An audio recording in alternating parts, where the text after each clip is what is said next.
Bonjour les runners, bonjour les sportifs, bonjour au petit monde de la course à pied, c'est Seb et je suis heureux comme chaque semaine de vous retrouver aujourd'hui pour déjà le 49e épisode du podcast À côté de mes pompes. Alors après m'être fait prendre par la hausse des températures la semaine dernière, j'ai radicalement organisé mes séances de la semaine de façon à ne plus subir cette chaleur et de ne plus finir complètement rincé. Donc en cette période de l'année où le soleil se lève relativement tôt, je prends un grand plaisir à courir aux aurores. Alors c'est pas toujours facile, notamment quand il s'agit de s'alimenter ou avant de faire une séance de qualité ou de fractionné, mais globalement le corps s'adapte, donc je ne subis pas trop ces désagréments. Et pour en avoir discuté avec les membres de mon groupe d'entraînement que j'encadre le mercredi, tous n'étaient pas unanimes sur le fait, vous voyez, de se lever aussi tôt pour aller courir. Alors je verrai sur la prochaine séance si le nombre de volontaires augmente ou si je la fais seule, si je la programme à 6h du matin. Alors je voulais faire un petit clin d'œil dans cet épisode à Nat1272 qui de Suisse nous dit au top, ravi d'avoir découvert ce podcast, les invités sont écoutés et mis en valeur. Alors vous aussi, via Apple Podcast, je vous invite à laisser votre évaluation, 5 étoiles, un petit commentaire et vous participerez ainsi à offrir une meilleure visibilité au podcast. Et puis venez échanger, discuter sur les réseaux via la page Facebook et Instagram que vous retrouverez donc dans les notes de l'épisode.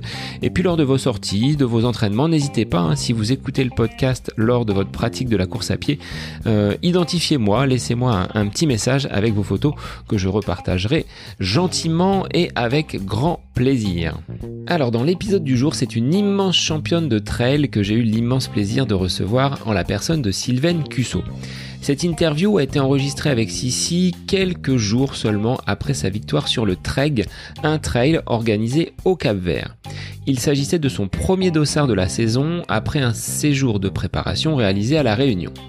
Et quelle course me direz-vous, puisqu'en compagnie de Manon Board, Sissi a remporté la victoire devant le géant, ce champion de trail qu'est François Daen, victime lui d'un bon coup de chaud. Dans cet épisode, durant lequel nous avons été très bavards, nous reviendrons sur sa carrière, ses premiers pas dans le trail, sa progression jusqu'au haut niveau, mais plus globalement sur cette vision du sport qui habite Sissi. Alors entre plaisir et découverte, voyage et aventure, c'est une sportive de très très haut niveau que je vous propose de découvrir aujourd'hui. Alors elle apparaît comme infatigable, elle parcourt la France, le monde avec ses baskets, mais elle exerce également des activités autour du marketing et de la communication chez iRun. Mais elle est également aux manettes d'une web TV nommée Emotion Trail, bref, un emploi du temps bien rempli. Alors sans plus attendre, je vous laisse en compagnie de Sissi Cussot pour ce 49e épisode du podcast À côté de mes pompes. Belle écoute à vous.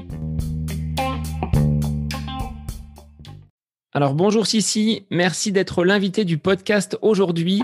Avant tout, je vais remercier David Goss, mon coach, qui a pu nous mettre en relation. Comment vas-tu quelques jours après cette formidable course au Cap-Vert ?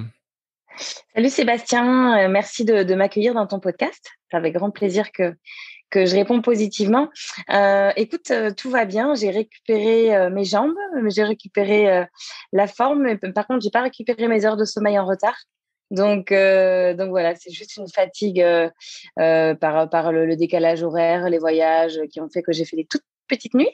Mais ça va se récupérer. Sinon, le corps va très bien. J'ai repris tranquillement et tous les voyants sont ouverts pour une reprise en douceur. Alors, les abonnés se demandent un petit peu où tu es. Ils ont du mal à te suivre sur Strava, un coup à La Réunion, un coup au Cap-Vert, 2 retours en France. Où est-ce que tu te positionnes aujourd'hui ? Tu vas rester un petit peu dans notre pays avant de repartir vers de nouveaux horizons ? Alors, c'est vrai qu'en ce moment, je suis un peu difficile à suivre. Même moi, je sais pas trop où m'installer. En fait, si tu veux, j'ai laissé des affaires à La Réunion. J'ai quitté la métropole en début d'année pour m'installer là-bas. Là, je suis revenue ici, mais j'ai gardé mon logement à La Réunion. Donc, l'idée, c'est de revenir courant de l'été. Donc là, je vadrouille avec ma valise un peu partout en France.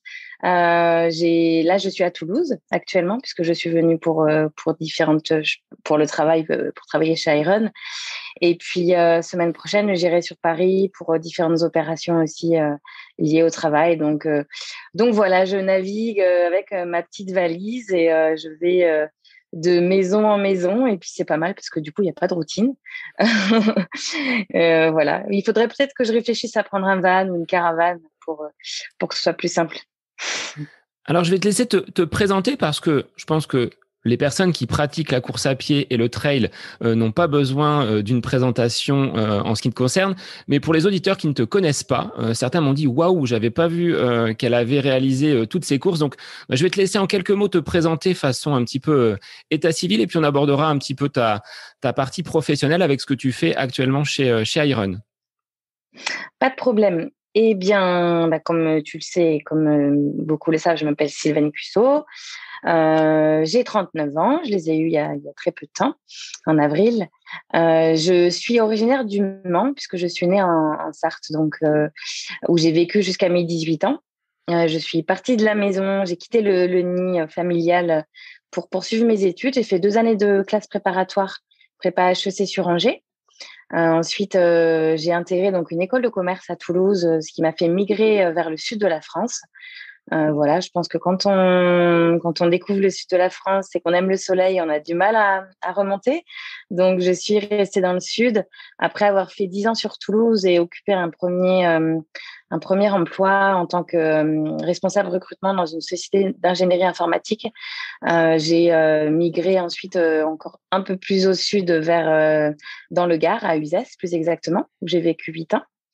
Voilà, s'en est suivi également un changement professionnel puisque j'ai quitté Toulouse, ce qui m'a fait chercher un autre job. Et donc depuis maintenant 2012, je suis employée chez Iron. Voilà, donc pas mal de changements de région, mais moi ça me va bien parce que je suis quelqu'un d'assez voilà, j'aime le changement, j'aime bouger et aujourd'hui je serai amenée après la Réunion à m'installer encore sûrement ailleurs en France et pour l'instant c'est encore un peu l'inconnu, mais j'aime bien ça.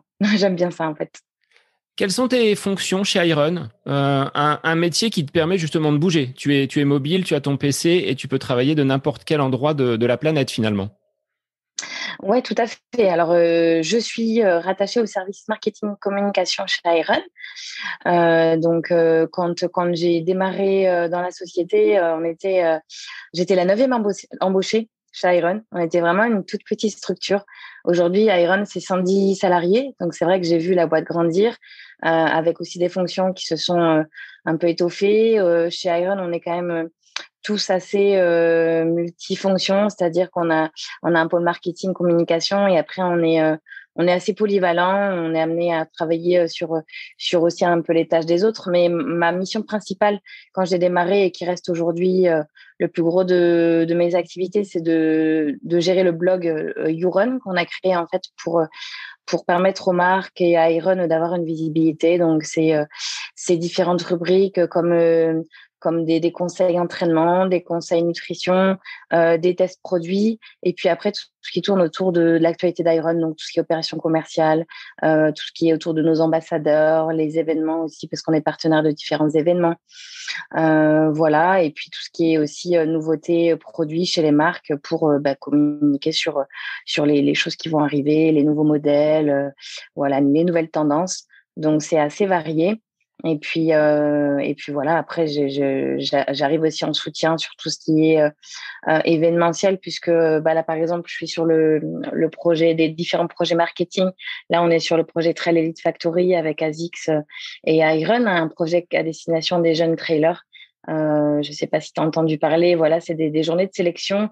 L'idée étant de recruter les jeunes talents de trail de demain. Donc voilà, c'est du travail sur toute l'année avec un lancement de l'opération, des sélections. Là, on va enchaîner 3 week-ends de suite, une finale qui aura lieu en fin d'année.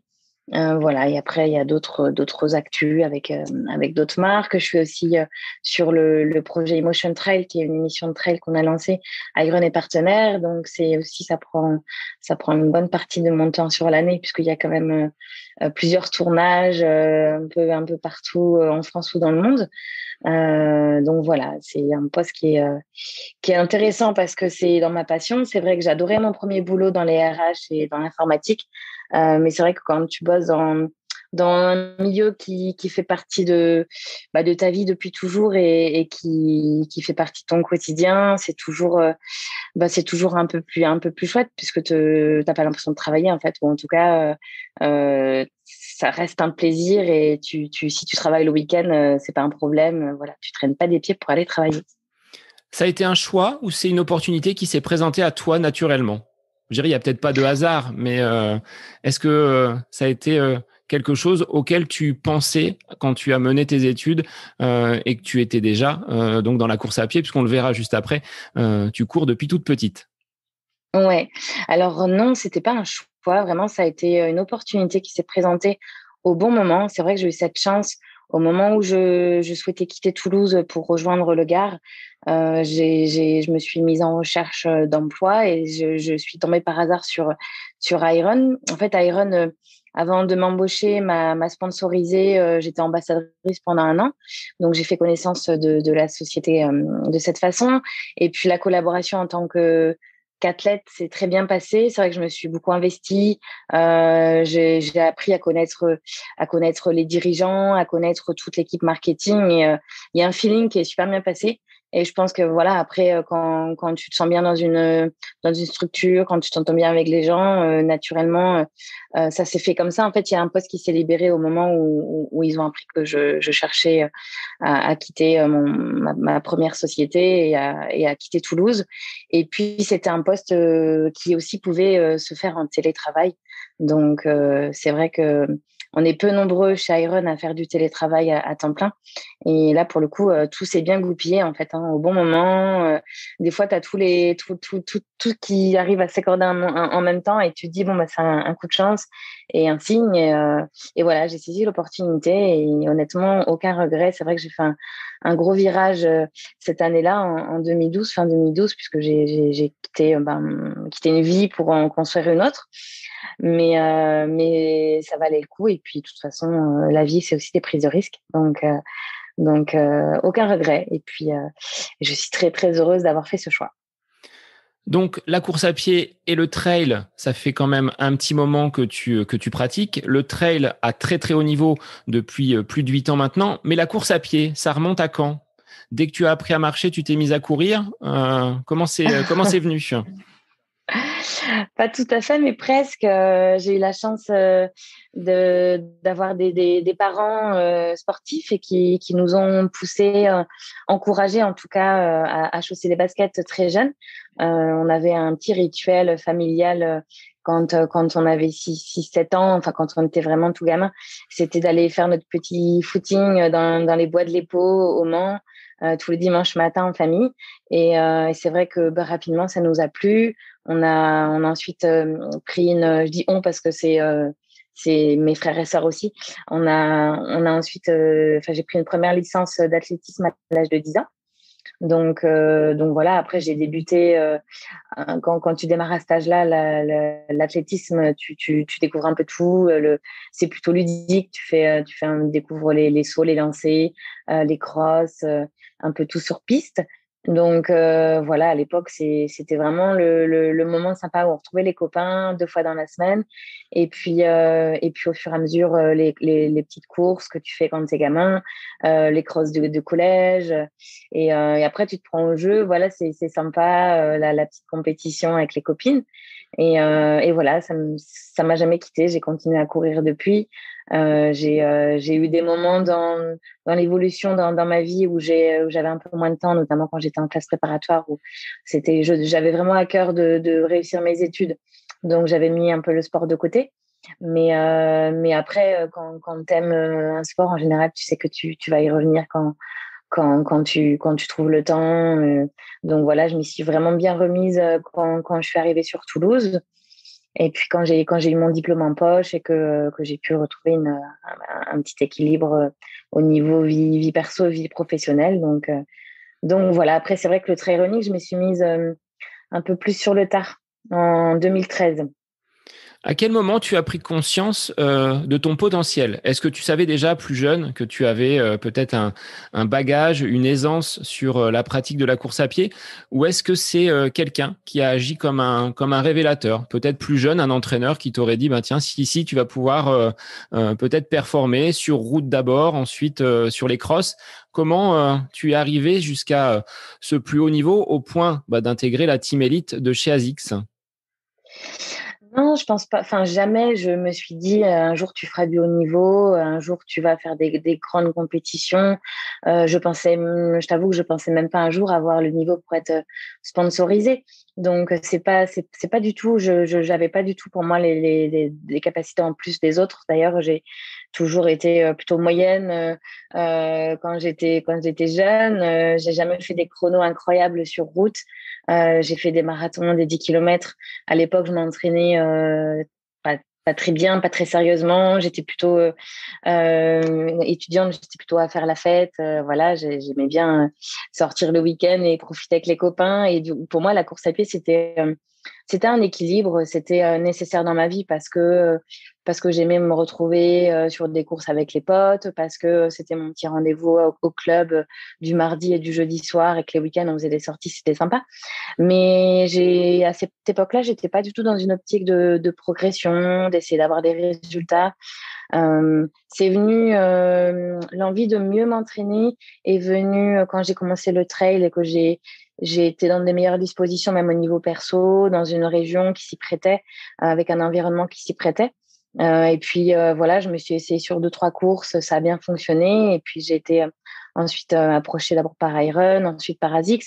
Et puis après, quand tu as des partenaires qui s'intéressent à toi, ben c'est naturellement, tu as envie de faire bien, tu as envie de montrer qu'on a eu raison de te faire confiance.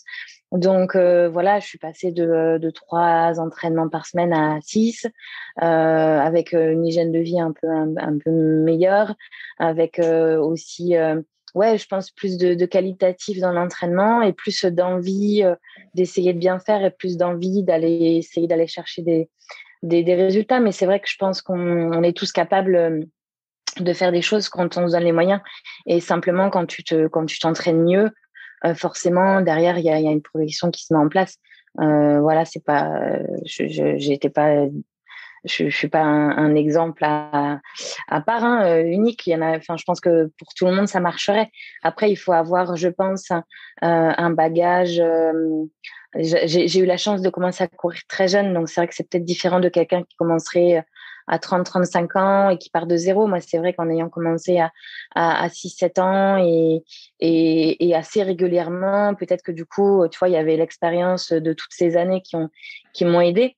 Et puis c'est vrai que moi, j'ai la chance aussi d'avoir mentalement de rien lâcher. Et c'est vrai que quand je me donne un objectif en tête, en général, je vais au bout et j'aime pas baisser les bras et j'aime pas m'arrêter avant d'atteindre l'objectif. Donc, je pense qu'aussi sur ces courses longues en trail ou en ultra trail, ça aide. Qu'est-ce qui finalement pourrait te pousser à arrêter? Une blessure, ça c'est vraiment la condition qui va te faire stopper une course. Auquel cas, une chute, une blessure, tu continues tant que ça peut avancer. Ouais, ben écoute, j'ai abandonné, je crois, dans ma vie seulement 3 courses et ce sont toutes les 3 terminées soit à l'hôpital, soit sur un brancard, soit la jambe dans le plâtre. Effectivement, moi, tant que je peux encore avancer et que je suis encore sur mes 2 jambes, je continue. J'ai vécu des fins de course difficiles parce que des fois c'est des jours sans et tu sais pas trop l'expliquer, mais tu peux avancer mais t'as pas de sensation et puis t'es pas du tout au niveau que tu aimerais et du coup t'as pas réussi à atteindre l'objectif fixé. Mais tant que je suis debout, ouais, moi je continue. Je me dis toujours que tant que t'avances, que tu recules pas, que t'es pas à l'arrêt, faut continuer.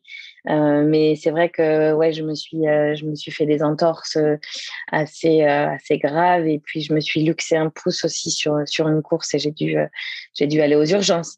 Donc là, pour le coup, bon bah, quand tu peux plus avancer, tu peux plus avancer. T'as pas le choix. Alors, on le verra tout à l'heure parce que des questions ont été posées par rapport à l'état de tes genoux sur des potentielles chutes, des choses qui arrivent parfois en vélo. Et on verra que juste avant le trek, justement, tu as subi une chute à vélo, ce qui ne t'a pas empêché d'aller chercher la victoire. Donc, preuve que le mental est quelque chose d'important chez toi. C'est dans ton caractère. Tu étais déjà comme ça étant petite. Je sais que tu es du signe du taureau. Donc, est-ce que c'est comme l'animal? Tu fonces, tu fonces, tu fonces? Ouais, je pense effectivement c'est une question de personnalité.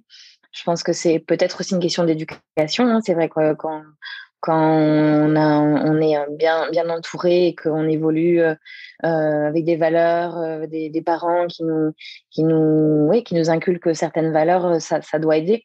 Mais ouais, je pense avoir toujours été comme ça. Après, je j'ai pas forcément d'exemple en tête de quand j'étais petite de moments où peut-être j'ai été un peu têtue et un peu bornée pour aller au bout des choses, mais c'est aujourd'hui c'est comme ça que je conçois que je conçois ma vie et j'aime bien aussi les gens comme ça. J'aime bien les gens qui vont faire preuve d'abnégation. J'aime bien les gens qui vont s'accrocher pour aller au bout, qui vont, malgré les difficultés, ne pas baisser les bras, qui vont pas s'arrêter devant un obstacle et qui vont voilà, trouver des solutions. On dit toujours, il y a à chaque problème une solution. Et c'est vrai que c'est des valeurs qui sont importantes que je valorise beaucoup chez les autres et je trouve que c'est positif d'être comme ça. Donc c'est vraiment, ça me fait du bien de m'entourer de gens comme ça et je pense que quand tu côtoies des gens comme ça donne envie d'être comme ça aussi. Et voilà, c'est une belle spirale positive. Et est-ce que tu prends, en termes de plaisir, plus de, finalement, joie de vivre sur des trails qui vont être relativement longs, où tu vas te retrouver forcément à un moment donné face à toi-même, ou des formats plus courts? Qu'est-ce qui te réussit le mieux par rapport à l'expérience que tu as aujourd'hui? Alors c'est vrai que je me suis essayée sur un peu tous les formats. J'avais à cœur quand j'ai commencé de pas brûler les étapes et de vraiment avancer progressivement dans l'apprentissage de la discipline. Et je pense que c'est aussi ce que je conseille à ceux qui veulent débuter, c'est vraiment ne pas se lancer tout de suite sur des distances très très longues parce que c'est voilà, c'est traumatisant pour le corps de faire du 120 kilomètres ou même plus. C'est des heures et des heures dehors et voilà, au niveau hormonal, ça c'est quand même traumatisant. Donc j'ai commencé sur du 20-30 kilomètres. À ce moment-là, j'ai beaucoup apprécié parce que c'est vrai que c'était l'inconnu pour moi et puis je connaissais pas les autres distances plus longues. Et je pense que d'avoir pris le temps d'augmenter doucement les distances, d'avoir laissé le temps à mon corps d'apprendre, d'encaisser, d'avoir aussi laissé le temps à ma tête hein, d'avoir envie, parce que c'est vrai que des fois, je pense que si tu tombes sur un ultra contraint forcé, parce qu'il faut faire comme les autres, parce qu'aujourd'hui, si tu fais pas de l'ultra trail, t'es has-been ou quoi, et ça marchera pas. Il faut vraiment avoir ses raisons pour le faire et c'est à chacun ses raisons, hein, ça elles sont propres à chacun, mais voilà, il faut vraiment prendre le départ en se disant j'ai une envie folle de passer des heures dans la montagne. Et aujourd'hui, c'est vrai que c'est ce qui me régale de faire du long, en tout cas du 80, 100 km, de prendre le temps de jouer avec ces sensations qui passent des fois du pire au meilleur, de jouer avec tout ce qui est gestion. Moi, j'aime bien cette gestion en ultra, en fait, quand tu dois gérer à la fois l'effort sur la durée, sur des heures et des heures. Tu dois gérer ton alimentation, ton hydratation. Tu dois gérer le manque de sommeil. Également ton équipement, parce que c'est vrai que tu passes des fois de quand tu es au sommet à des 0 degrés, quand tu redescends, retournes sur des températures un peu plus chaudes. Donc, tu es toujours en train de jouer avec l'équipement. Parfois, tu changes de chaussures, tu changes de chaussettes. Donc, je trouve que voilà, il y a ce côté assez ludique de cette discipline sur du long. Et puis, mais après, ça n'empêche pas que je prends du plaisir sur du plus court tout de même, si j'étais amenée à en refaire. C'est juste pas le même effort. Et je pense qu'aujourd'hui, je suis plus efficace, on va dire, sur du long parce que je suis pas rapide. Et tu me mets sur une course de montagne, je vais être à la rue, je vais être derrière. Il me faut du temps, moi. Je suis un peu diesel. je pars tranquille, je fais mon truc et voilà, quand je suis en forme, j'arrive à remonter un peu le classement. Puis il y a un côté aussi un peu grisant quand tu es bien sur les fins de course et que du coup tu doubles. Ouais, c'est assez plaisant. Mais ouais, je pense que toute distance a ses avantages et ses petits plaisirs. Mais c'est vrai que depuis 2 ans, 3 ans, je prends vraiment beaucoup de plaisir à faire de l'ultra, donc des courses de plus de 100 km. Alors, je t'avais croisé sur la Tulle-Brive Nature en 2017 et tu étais toute sauf un diesel, hein. Je pense que tu m'avais carrément déposé et j'en ai fini aux urgences de Brive avec une cheville en moins. Donc, non, preuve que sur les formats courts, tu vas quand même relativement vite. Quel serait cet autre conseil que tu pourrais donner à des personnes qui voudraient se lancer, alors pas forcément dans l'ultra, j'ai des auditeurs qui veulent se lancer sur la Saint-Élion, en dehors de la progressivité, de l'habitude à répéter ce genre d'efforts, à se retrouver également seul dans certains environnements, quels seraient pour toi, sportif de haut niveau, les conseils que tu pourrais leur prodiguer pour qu'ils puissent accéder progressivement à cette distance, à ces distances en ultra? Alors déjà, si c'est vraiment des personnes débutantes, selon moi, ce qui fonctionne le mieux pour progresser et arriver à atteindre ses objectifs, c'est vraiment la régularité. Parce que je vois énormément d'amis ou de connaissances qui veulent se mettre à la course à pied, qui partent de zéro et puis qui se découragent en fait, qui commencent. C'est vrai que c'est dur quand tu commences, c'est douloureux. Au début, t'as pas de sensation, tu prends pas forcément de plaisir, mais ça dure. Il faut savoir que ça dure peut-être 3, 4 semaines. Quand tu y vas régulièrement, il y a ce moment en fait où il y a un déclic et où en fait, bah ouais, tu te dis ah ouais, en fait, là j'ai pris du plaisir, je me suis régalée, c'était trop bien. Et tu as envie d'y retourner, tu as ce petit truc, cette petite adrénaline là les endorphines, hein, c'est prouvé, c'est une drogue qui font que tu as pris du plaisir. Donc faut savoir, voilà, au début c'est pas facile, mais il faut pas baisser les bras, il faut pas se décourager et la régularité c'est ça qui paye. Donc faut pas se dire bon bah j'y vais plus pendant 2 semaines, c'est bon, là j'y suis allée, j'ai fait mes 3 entraînements par semaine pendant 2 semaines. Maintenant, j'arrête une semaine, tant pis, je reprendrai. Faut pas faire ça parce que, voilà, ce qui paye, c'est la régularité. Sinon, quand on débute comme ça, c'est un peu comme si on repartait de zéro. Euh, voilà un des conseils, la progressivité, j'en ai parlé tout à l'heure. Et puis, bien sûr, bien s'équiper, bien s'entourer, c'est-à-dire se faire coacher si on a besoin, parce que quand on est seul, c'est pas facile aussi de savoir quels entraînements faire, comment se motiver, comment articuler ses séances. Quand on est un peu fatigué, on hésite. Est-ce que j'y vais quand même? Est-ce que j'y vais pas? Est-ce que je vais pas me surentraîner? Donc, bien s'entourer. Pourquoi pas aller dans un club? Les clubs, c'est aussi sympa de courir en groupe. Donc, bien s'entourer, ça veut dire aussi essayer de motiver des amis, pas forcément y aller tout le temps tout seul. Ça, c'est pareil, c'est un point qui est important quand tu as moins envie et que tu as rendez-vous avec un copain. Bon, bah, tu n'as pas le choix du coup parce qu'il t'attend, il t'attend pour y aller. Donc, voilà, bien s'entourer aussi, bien s'équiper parce que se blesser dès qu'on commence, c'est pas très bon. Donc, choisir aussi le bon modèle de chaussures. Aujourd'hui, ça m'arrive de croiser, je pense à Toulouse, parce que je suis à Toulouse aujourd'hui, mais sur le bord du canal, des gens qui courent avec des petits tennis, des chaussures pas du tout adaptées à la course à pied. Et ça, c'est une erreur. Alors après, je pense que tous les gens qui vont nous écouter savent très bien qu'il faut des chaussures, mais voilà, il m'est arrivé de voir des gens avec des chaussures ou trop usagées. Et pareil, ça, c'est propice aux blessures. Et après, se blesser, c'est pareil, c'est repartir à zéro, c'est se décourager. Donc, voilà, vraiment, prendre le temps de bien choisir son équipement aussi. Est-ce que, en tant que employé donc chez Iron et donc sponsorisé par ASICS, vous participez avec tes camarades à l'élaboration des chaussures? Est-ce qu'ils vous sollicitent par rapport à votre retour d'expérience, à des testings? Je me rappelle que quand vous étiez allé donc pour l'ultra du Mont Fuji, vous aviez justement été en laboratoire avec peut-être un scan du pied pour avoir une chaussure qui soit vraiment adaptée à ta morphologie. Est-ce qu'on tend vers cette démocratisation des chaussures vraiment adaptées au pied de chacun, ou est-ce que ça reste réservé à l'élite? Oui, c'est vrai que comme tu l'as mentionné, on a eu cette chance énorme quand on est allé au Japon pour l'Ultra du Mont Fuji avec Xavier Thévenard et Benoît Girondel, de pouvoir participer à des tests scientifiques, hein. C'était vraiment, alors les Japonais sont très pointus en plus dans tout ça. Ils nous ont accueillis, on a été chouchoutés. On a passé une journée dans les locaux, la production à Kobe.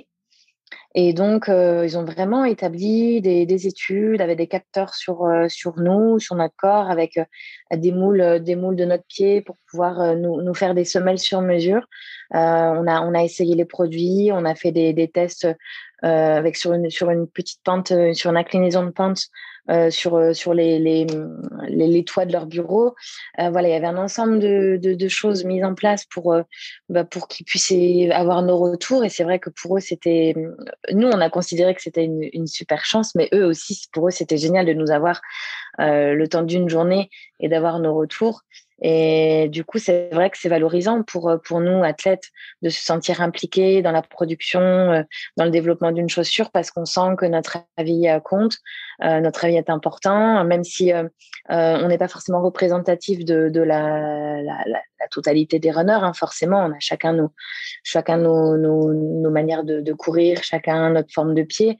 Mais c'est vrai qu'en tant qu'athlète ambassadeur, je pense que les marques sont assez demandeuses de ça, puisque nous, on est les premiers à pouvoir faire un retour. C'est nous qui sommes sur le terrain, c'est nous on peut tester les chaussures en conditions réelles. L'accroche entre elles est super importante, et c'est vrai que aujourd'hui, ASICS a sorti un grip, le ASICS Grip, qui est super efficace. Ça a mis un petit peu de temps, mais voilà, aujourd'hui, grâce à ces différents retours, on a réussi à avoir vraiment un modèle super performant. Et oui, j'espère que ça va tendre vers ça. Après, c'est pas évident de correspondre à chacun, puisque on a tous un pied unique, on a tous une foulée unique. Il y a comment dire, des grandes familles. Tu as les pronateurs, les supinateurs, ceux qui sont foulés universels. Tu as les gabarits légers, les gabarits un peu plus lourds, qui mettront pas les mêmes chaussures. Et puis, tu as ceux qui ont du pied, du dynamisme et qui ont besoin de légèreté. Tu as ceux qui, au contraire, ont la foulée un peu plus lourde et du coup ont besoin de protection. Il y a beaucoup de choses différentes, en fait, qui font que c'est compliqué de personnaliser vraiment. Mais déjà, par ces grandes familles, on peut déjà je trouve, bien s'équiper et puis trouver un modèle qui correspond à sa pratique. Parce que tu le montrais à l'issue donc de ta course au Cap-Vert, les pieds ont quand même pris cher sur cette course-là, et je pense que c'est le cas sur l'ensemble de ces ultras. Comment on prépare ses pieds pour des aussi longues courses avec, tu le disais tout à l'heure, parfois un changement de chaussettes, un changement de matériel. Les pieds, c'est la seule surface qui nous relie à la terre et qui nous permet de courir. Alors, comment on fait? Quelles sont tes astuces pour prendre soin de tes pieds pendant cette course de plus de 25 heures? Alors moi, je suis un très, très mauvais exemple pour ça. Ouais, non, je fais tout ce qu'il faut pas faire. C'est-à-dire que oui, il faudrait préparer ses pieds à l'effort. Il y a différentes astuces. Il y a des crèmes qui sont faites pour ça. Il y a cette astuce du citron, badigeonner de citron régulièrement, quelques semaines ou quelques mois avant. Voilà. Après, moi, c'est vrai que je prends pas très soin de moi. C'est pas bien du tout. Mais je me dis toujours que ça va passer. Oh, c'est pas grave. Mais j'ai toujours des problèmes d'ampoule. Après, je pense qu'en discutant avec tous les coureurs, c'est pas spécifique à moi, hein. C'est un coureur qui termine une course de plus de 25 heures sans une ampoule, c'est quand même très très rare, surtout dans les pays chauds comme le Cap-Vert où il faisait très très sec, ou à La Réunion où il fait très humide et du coup on transpire énormément, parfois on passe dans l'eau, donc voilà, après le pied glisse dans la chaussure. Je pense qu'effectivement il y a une préparation en amont que moi je ne fais pas sérieusement mais qu'il faudrait faire. Et puis faire aussi régulièrement sur l'ensemble de la course des changements si on a l'occasion, parce qu'il faut aussi avoir une assistance, changement de chaussettes pour se remettre au sec, changement de chaussures pour retrouver aussi un confort, un dynamisme dynamisme, parce qu'au bout d'un moment, la mousse s'affaisse beaucoup sur des distances longues, c'est des heures et des heures de course. Donc, rechanger de chaussures, avoir une semaine un peu dynamique, ça redonne un peu de fraîcheur et un peu de peps à la foulée. Donc, c'est aussi agréable. Et après, ce que je vais tester, je vous dirai si ça me fonctionne ou pas. Mais ce que je vais tester, parce que moi, mon problème, c'est que j'ai les doigts de pied qui frottent les uns aux autres. Et du coup, je vais tester les chaussettes à doigts. Il paraît que c'est une astuce qui peut fonctionner parce que du coup, il y a plus le frottement entre les doigts de pied. Et c'est vrai que moi, c'est mon souci principal, c'est ça, c'est entre les doigts de pied. J'ai toujours des ampoules ici. Donc voilà, je vais tester ça avant la réunion et je vous dirai si ça fonctionne. Est-ce qu'à un moment donné, une ampoule comme tu peux en avoir, ça peut mentalement te gêner et finalement perturber un peu ta concentration par rapport à un balisage, par rapport à un obstacle qui serait sur la course? Est-ce qu'il faut essayer de déconnecter le cerveau de ce que le corps peut envoyer comme signaux? Ah oui, ça influence énormément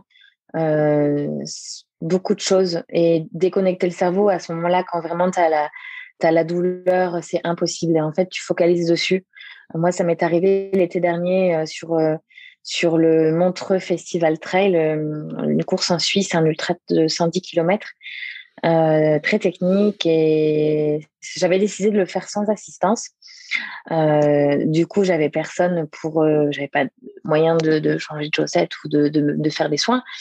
J'ai dû faire 40 km avec une ampoule sous le talon, mais j'avais plus du tout de peau, c'était à vif. Je l'ai senti dès le 30e kilomètre à peu près. Et ouais, je focalisais dessus. Et ce qui se passe en plus, c'est que du coup, tu modifies ta foulée parce que tu as mal. Donc, tu modifies ta foulée. Soit tu lèves un peu moins les jambes, soit tu peux déclencher d'autres blessures parce que t'es plus trop, t'es plus très Plus équilibré. équilibré, oui. C'est ça, voilà. Et du coup, tu tombes plus facilement. Non, c'est vrai que c'est pas très bon. Après, il y a des gens bornés comme moi qui veulent finir à tout prix et qui terminent. Du coup, j'avais beaucoup marché sur la fin de course, mais j'ai pas pris de plaisir à cause de ça. Mais voilà, après, on a tous nos raisons d'aller au bout ou pas. C'est vrai que ça aurait peut-être été plus intelligent de mettre le clignotant avant. Après, le pied s'est soigné, hein, je me suis pas blessée plus que ça. Mais c'est vrai que j'aurais déclenché d'autres douleurs derrière. Je me serais dit, bon, t'as été un peu ridicule, t'aurais peut-être dû t'arrêter avant. Mais évidemment, ouais, une grosse ampoule, ça perturbe énormément l'évolution et sur plein de points. Et je pense que faire complètement abstraction et se dire, j'y pense pas, c'est impossible. Est-ce que tu as des moments de doute sur des ultras aussi longs que tu les mènes? Des moments où tu dis, ça va encore durer combien de temps? Ça fait 2 heures que j'ai vu personne. Il y a encore 30, 40, 50 kilomètres à réaliser. À quoi tu penses pour te redynamiser? Les gens disent, si, elle a toujours le sourire, elle a toujours la banane, même quand c'est dur. Alors quand c'est vraiment dur, est-ce que tu as quand même ce sourire? Alors oui, il y a énormément de moments de doute sur ces longues courses. Il y a des moments où tu n'es pas bien. Et c'est aussi ce qui fait la force de ce genre d'effort parce qu'en fait, ton corps te surprend tout le temps. Et ce qui fait que tu continues malgré tout et que tu continues à sourire, enfin moi, me concernant, c'est que tu sais qu'en fait, à un moment donné, ça va revenir. Parce que ça, c'est l'expérience qui parle aussi. Tu connais ces états-là où tu vas être dans le dur, mais tu sais qu'à un moment donné, si tu persévères, tu trouves les petites astuces qui font que tu vas revenir. Alors parfois c'est remanger parce que parfois tu as juste un petit coup d'hypo et il faut te resucrer. Parfois c'est t'as pris un coup de chaud, alors au ravitaillement tu te passes un coup d'eau, ça va mieux. Parfois c'est revoir les proches. Revoir les proches, ça te redonne aussi un bon coup au moral, d'avoir des gens sur le côté qui te font moi, d'avoir des gens sur le côté qui me font un sourire, je peux que leur répondre un sourire. C'est super sympa, les gens sont à fond à côté, nous encouragent. Et voilà, après, quand tu te connais, quand tu as les astuces, moi, un truc qui marche bien aussi, c'est la musique. J'ai fait des courses où je sentais que je commençais à arriver dans des moments de moins bien. Hop, je mets la musique, deux, trois chansons qui me boostent. On y viendra tout à qui l'heure me... sur le côté chanson, hein. Je te mettrai au défi. D'accord. Non, par contre, je vais pas chanter parce qu'il pleut pas là, donc on va éviter de chanter. Tu vois, des choses comme ça qui font que ouais, le cerveau, il reconnecte sur du positif et tu sors de cette spirale négative qui arrive forcément à un moment donné. Je pense tous à un moment donné, on se demande, je sais pas si on se demande ce qu'on fait là parce qu'on sait pourquoi on est là, mais on se dit, mais comment je vais arriver au bout ou dans quel état je me suis mise, mais pourquoi se mettre dans des états comme ça?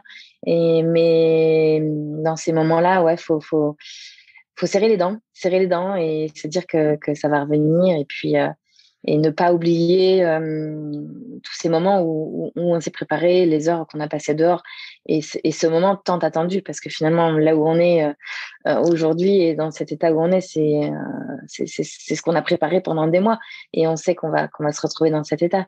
Donc ouais, c'est un petit travail mental, mais je pense qu'il se fait assez facilement quand tu as vécu des moments difficiles et que tu as l'expérience, en fait. Tu le fais seul, tu n'as pas été accompagné par un préparateur mental, comme beaucoup de sportifs le font. Tu es capable aujourd'hui, avec ton recul et ton expérience, de t'auto-analyser et de savoir sur quel bouton appuyer pour que la machine reparte. Ouais, tout à fait. Et je pense que on est tous différents, donc on n'a pas tous les mêmes ressources, les mêmes astuces pour ça. Non, j'ai jamais eu recours à la préparation mentale, j'en ai jamais eu besoin. Après, ça peut peut-être être efficace et utile pour certaines personnes. Pour moi, ça l'a pas été. J'en ai pas eu besoin. C'est vrai que j'arrive à, à concevoir ces grandes courses comme des grandes balades, j'aime être dehors, passer du temps. Et du coup, non, j'ai jamais subi, oui, dans le sens où quand t'as pas d'énergie et quand tu es dans ces moments de moins bien et que tu as des ampoules aux pieds, c'est pas forcément le moment de plaisir. Mais non, ouais, j'ai réussi toujours à avoir moi-même les réponses. Alors, de ta longue carrière, quelle serait la course la plus difficile, celle où tu as dit celle-ci, je la referai plus jamais, la pire expérience en course? Puis après, on va basculer sur le côté un peu plus sympathique, celle qui t'aura apporté le plus de satisfaction, soit sur les paysages, soit sur le résultat obtenu. Alors, la pire, celle que tu ne referas plus jamais. Sans hésiter, la course que j'ai faite en Patagonie, l'Ultra Fjord, en 2015. C'est l'année où j'avais été sélectionnée en équipe de France. Donc, c'était une course que j'avais envisagé de faire en préparation des championnats du monde. C'était en avril 2015. Les championnats du monde étaient en mai 2015. Donc, j'ai eu la chance de partir avec Xavier Thévenard et l'équipe ASICS pour cette course qui, sur le papier, était juste grandiose, incroyable, traverser des fjords. Vraiment, les paysages, ça faisait vraiment rêver. Et pour nous, c'était vraiment une chance de pouvoir être emmené là-bas pour notre sponsor. Et sur le papier, 70 km, 3200 mètres de dénivelé positif, ça paraissait pas insurmontable. Sauf qu'en fait, la Patagonie, les fjords, c'est un environnement très hostile, très effrayant même, avec très très peu enfin pas d'habitation, pas de personne, donc t'es très rapidement seul. On était peu de participants en plus. C'était une première édition. Et j'ai eu beaucoup de malchance sur cette course parce que mes frontales n'ont pas fonctionné au moment où la nuit est arrivée. Je me suis retrouvée seule dans la jungle patagonienne, perdue parce que je me suis aussi perdue. J'avais perdu le balisage, mon téléphone ne fonctionnait pas. Donc, je me suis vraiment retrouvée dans un endroit effrayant avec des sensations d'angoisse. Tu as eu peur pour ta Où je sécurité? Exactement, ouais. C'est là où je me suis dit, mais tu fais pas ce sport pour prendre des risques et tu fais pas ce sport pour te mettre en danger. Et clairement, ce jour-là, je me suis mise en danger plusieurs fois. Et je me suis juré de plus refaire ce genre d'expérience et de peut-être un peu plus me renseigner, peut-être qu'il y avait un manque d'informations sur la course, sur le parcours. Après, il a fait très froid, on a traversé des glaciers, il y a eu de la neige, il y a eu beaucoup de pluie. tu vois, beaucoup de circonstances qui ont fait que c'était très, très compliqué. Je suis sortie de ce chantier avec des tendons fissurés, ce qui a fait que j'ai fait les championnats du monde blessée. Donc, en plus, c'était pas du tout la période pour ça. Je m'en suis voulu de pas avoir fait ce qu'il fallait pour arriver avec tous mes moyens sur le championnat du monde avec le maillot tricolore. Mais voilà, après, je regrette pas malgré tout. C'est une expérience, même quand les expériences sont douloureuses et négatives, ça reste une expérience. Et même les expériences difficiles, on en retire des leçons. Donc, voilà. Mais c'est vrai que ça a été une course. Je la raconte dans un récit que j'ai publié sur YouRun. J'ai essayé de mettre des mots sur ce que j'ai ressenti, mais même mes écrits ne, Ne reflète ne pas sont ce que tu as pas. vraiment vécu Ouais, non, c'est sur le ça, lieu. ouais. C'est ça, ouais. Alors, on va passer sur un côté inversant un peu plus joyeux.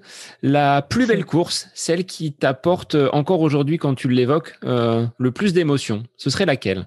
Ou lesquelles? Parce qu'il y en a quand même un certain nombre quand on regarde ton palmarès. Ouais, il y en a beaucoup. Heureusement, il y a beaucoup de courses qui te permettent que tu revis en fait et qui te permettent d'avancer, de te dire ah là là, j'aimerais bien revivre ces moments-là et c'est aussi ce qui t'amène à renouveler l'expérience et à y retourner même s'il y a eu du moins bon pendant ces courses. Ben tout simplement ces moments de partage aussi avec ma famille qui vient m'encourager. Je pense à la CCC en 2014, c'était mon premier long ultra en montagne. C'est vrai que moi avant ça j'étais plus sur des distances courtes pardon et des profils un peu moins montagneux. La haute montagne me faisait peur et moi je suis plus j'étais plus sur des courses type Éco-Trail Paris ou Saint-Élion qui sont des trails mais beaucoup moins montagneux. Et pour moi, c'était un véritable challenge en 2014 de me lancer sur la CCC. Et ça s'est super bien passé. J'ai pris énormément de plaisir. J'ai fait ma course avec ma famille à chaque ravitaillement et l'arrivée avec mes frères et sœurs, main dans la main, qui m'avaient suivi tout du long. Ça restera vraiment des émotions fortes. Mon papa aussi, avec les larmes aux yeux, qui était fier de sa fille. Et voilà, d'avoir réussi ce jour-là, j'avais fini quatrième. Et pour moi, déjà terminer cette course, c'était un véritable challenge. Alors, me dire que j'étais rentrée dans le top 5 sur une CCC, c'était une belle satisfaction. Voilà, et ça m'a donné envie ensuite, les années d'après, de revenir pour m'essayer sur la TDS et puis ensuite sur l'UTMB, puisque c'est les courses que j'ai faites ensuite en 2018 et en 2019. Alors, est-ce que tu te sens plus à l'aise dans les montées ou dans la gestion des descentes? Est-ce que tu as des prédispositions naturelles par rapport à ce type d'effort? Alors, au début, j'avais vraiment du mal sur les montées très longues. Moi, je cours sans bâton et c'est vrai que quand les ascensions durent plus d'une heure, je commence à trouver le temps long. Maintenant, avec la Réunion, avec les différentes courses que j'ai faites, pareil, je me suis habituée et je commence à prendre du plaisir sur les ascensions un peu longues. Que je dirais pas que c'est forcément ma spécialité. Moi, je suis plutôt à l'aise dans les relances, justement, quand tu arrives en haut d'une bosse et que tu relances, que ça, c'est un peu vallonné. Tout ce qui est très raide et très technique, que ce soit en montée ou en descente, c'est pas forcément mon point fort. Moi, j'aime bien plutôt justement les petits vallons entre ces portions. Après, clairement, entre une montée et une descente, je vais être plus à l'aise dans la montée parce que la descente, on en a parlé tout à l'heure, je suis pas très agile, je tombe souvent, j'ai les genoux avec plein de cicatrices. C'est propice pour moi à la chute. Donc, en général, les descentes, c'est là où je me fais doubler. Je laisse passer, je dis allez-y, on verra si on se retrouve dans la montée d'après. Mais c'est vrai que les descentes, puis je suis pas du tout guerrière, donc je prends pas de risques. je déteste la prise de risque en fait, hein. C'est vraiment pourtant quand on fait ce sport, on a tendance à penser en fait c'est des gens qui quand même tu cours sur les cailloux, tu cours des fois sur des crêtes, etc. On est quand même dans une certaine prise de risque. Mais justement, moi quand c'est trop engagé, je mets l'aspect compétition de côté et je pense avant tout à ma sécurité et voilà, je me dis prends ton temps, c'est du temps que tu perds là, mais tu rattraperas plus tard. Donc je suis vraiment pas du style à prendre des risques sur ces descentes très engagées. Alors ce choix de terrain d'entraînement, donc direction La Réunion, c'était aussi peut-être pour gagner en dénivelé et te préparer dans un environnement peut-être un petit peu plus hostile, avec pour objectif en octobre prochain de concourir sur la Diagonale des Fous, ou est-ce que c'est une préparation globale pour monter en compétence sur un terrain de jeu un peu plus accidenté? En fait, écoute, ni l'un ni l'autre. Je suis pas partie là-bas dans l'optique d'une préparation et pas forcément pour ma pratique sportive. C'est une île que j'avais envie de découvrir. En fait, je suis arrivée en fin d'année à des changements personnels, hein, puisque j'ai quitté le Gard, je me suis séparée. Il y avait pas mal de changements au niveau perso qui ont fait que je me suis retrouvée à me questionner sur où tu as envie de t'installer. Voilà, il a fallu que j'emménage quelque part. Et puis par hasard, en faisant des recherches de logement sur le Bon Coin, j'ai le petit onglet Réunion, là, tu sais, en bas de la page, qui me faisait de l'œil. J'ai cliqué et puis je me suis dit, pourquoi tu n'irais pas t'installer 3, 4, 6 mois, un an à La Réunion. Ça faisait un moment qu'on m'en parlait, des amis, des gens, des proches qui ont fait la course et qui ont découvert l'île et qui s'y sont installés quelque temps. Donc voilà, je me suis dit, au pire, si tu t'y plais pas, tu fais 2 mois, tu rentres. Rien ne m'obligeait à rester. Mais voilà, c'était plus dans une envie de changement de vie, hein, plus que dans un choix sportif, hein. Après, c'est vrai que en étant sur place, je me suis clairement dit c'est un avantage pour préparer le Grand Raid, la Diagonale des Fous. Tu vas pouvoir aller sur le parcours, tu vas pouvoir te faire des reconnaissances, tu vas pouvoir t'acclimater, te rendre compte aussi de ce terrain de jeu parce qu'on m'en a beaucoup parlé, mais j'étais jamais allée voir comme c'était. Donc on dit toujours, moi je me rends compte que la technicité est très relative. Parfois tu vas sur des courses, on te dit oh là là, elle était hyper technique, puis en fait tu y vas et tu la trouves pas forcément technique et inversement. Des fois on dit non mais attends il était super roulant ce trail et puis en fait tu dis pas de si roulant que ça quand même. Donc voilà, la meilleure façon de se rendre compte c'est d'y aller et du coup j'étais contente de me faire cette première expérience sur place. Et effectivement, le terrain de jeu là-bas est quand même très engagé, très exigeant.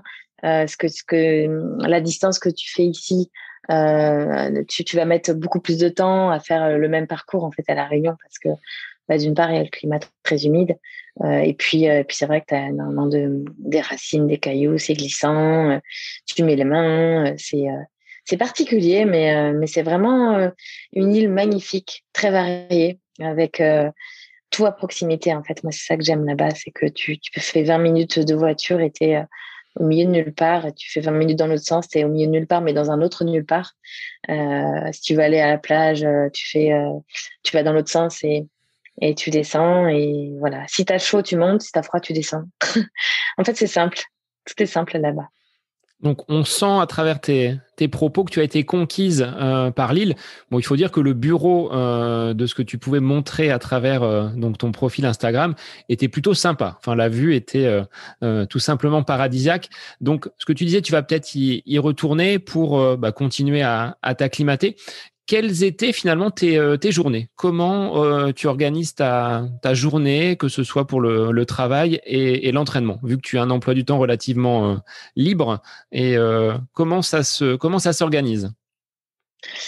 Écoute, en fonction des entraînements qui sont planifiés, j'organise ma journée de travail, j'articule tout ça en fonction. Après, j'adapte aussi en fonction de. J'ai la chance de travailler à distance, donc tu peux organiser tes journées comme tu veux au niveau des horaires. Donc, mettons, si j'ai une sortie de vélo de 3 heures à faire, je vais préférer la faire en fin de matinée, déborde un peu sur le début d'après-midi, ce qui fait que je vais travailler un peu plus tard le soir. C'est vrai que d'avoir cette flexibilité au niveau des horaires fait que tu peux finalement choisir un peu quand t'entraîner. Et moi, c'est vrai que j'aime bien aussi faire en fonction des envies, de la météo aussi. C'est vrai que quand il pleut à verse, bah, tu dis, je vais peut-être attendre un peu, ce sera peut-être plus agréable quand il pleuvra plus. Donc, j'ai cette chance, effectivement, de pouvoir choisir. Après, l'heure que j'adore pour aller m'entraîner, c'est plutôt, tu vois, fin de matinée, 11h midi. Je suis pas trop du matin. C'est vrai que j'en vois beaucoup qui s'entraînent à jeun le matin avant de travailler. Moi, c'est pas trop mon fort. J'ai du mal à avoir des sensations le matin. Je suis pas trop réveillée. Même si c'est vrai que c'est plaisant, tu rentres, tu fais un gros petit déj et ta journée, elle commence. Et je l'ai déjà fait plusieurs fois, mais voilà, comme j'ai la chance de pouvoir choisir comment m'entraîner, c'est vrai que pour moi, je démarre en général travailler comme tout le monde, hein, vers 8h30. Voilà, je vais m'entraîner en fin de matinée et puis je reprends le début d'après-midi et en fonction du temps que j'ai pris pour l'entraînement, ça déborde ou pas sur le soir. Mais voilà, en semaine, quand je fais des entraînements de qualité, fractionnés ou footing, c'est des entraînements qui durent 1 heure et demie, pas plus. Et après, je fais en général une sortie de vélo et une sortie longue que j'essaye de caler soit le mercredi et le week-end, soit tout le week-end. Voilà, dépendamment aussi des objectifs. Et puis sur des préparations spécifiques où je dois intégrer des blocs de charge, il peut m'arriver de faire trois jours de sortie longue, de rendre nos courses. Donc, pareil, j'ai des congés comme tout le monde, soit je pose des congés, soit je décale le travail. Et puis après, c'est vrai que j'ai la chance d'être aussi ambassadrice d'Iron. Donc, quand mon chef il me voit courir, il me dit que je travaille. Donc, ça va.